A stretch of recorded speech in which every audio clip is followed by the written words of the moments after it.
Type 2 diabetes এই নামটা আমরা কিন্তু প্রায়ই শুনি, তাই না?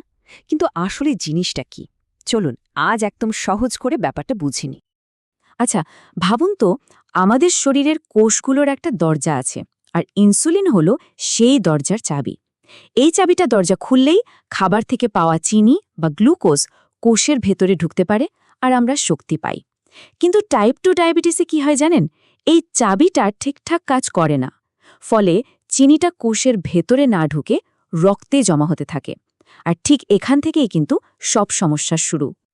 তো প্রশ্ন আসতেই পারে, কাদের এই সমস্যাটা হওয়ার ঝুঁকি সবচেয়ে বেশি থাকে? দেখুন, এর পেছনে কিন্তু কোনো একটা কারণ নেই। কয়েকটা জিনিস একসাথে কাজ করে। যেমন ধরুন অতিরিক্ত ওজন কিংবা অস্বাস্থ্যকর খাবার-দাবার, আর তার সাথে যদি ব্যায়ামের অভাব থাকে তাহলে তো ঝুঁকি বাড়বেই। আবার অনেক সময় বংশগত কারণে বা বয়স বাড়ার সাথে সাথেও এই ঝুঁকিটা চলে আসে। আচ্ছা, ঝুঁকিগুলো তো বোঝা গেল, কিন্তু শরীর কি আমাদের কোনো সিগন্যাল বা সংকেত দেয়? হ্যাঁ, দেয়। আর এমন কিছু লক্ষণ আছে যেগুলো কিন্তু একদমই অবহেলা করা ঠিক না। যেমন ধরুন খুব বেশি পিপাসা পাওয়া বা ঘন ঘন প্রস্রাব হওয়া। কেন হয় জানেন?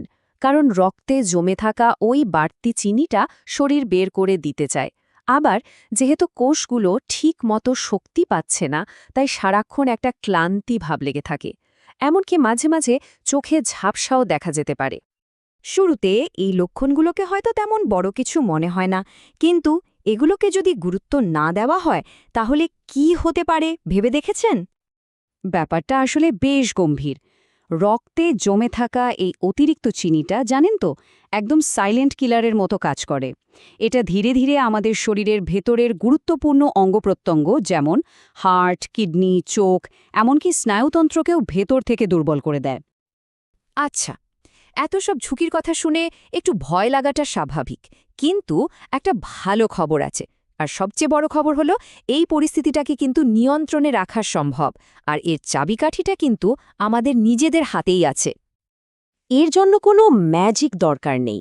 দরকার শুধু একটা স্বাস্থ্যকর জীবনযাপন, মানে ব্যালেন্সড ডায়েট বা সুষম খাবার খাওয়া, নিয়মিত একটু ব্যায়াম করা, আর হ্যাঁ, অবশ্যই ডাক্তারের পরামর্শ মেনে চলা। এই 3টে জিনিস মেনে চললেই কিন্তু শুধু ডায়াবেটিস নয়, সার্বিকভাবেই সুস্থ থাকা যায়। দেখুন, স্বাস্থ্য নিয়ে ঠিকঠাক জানলেই কিন্তু অর্ধেক সমস্যার সমাধান হয়ে যায়। এই ধরনের আরও জরুরি তথ্য সহজভাবে জানতে আমাদের সাথে থাকুন। আর হ্যাঁ, অবশ্যই সাবস্ক্রাইব করে নেবেন।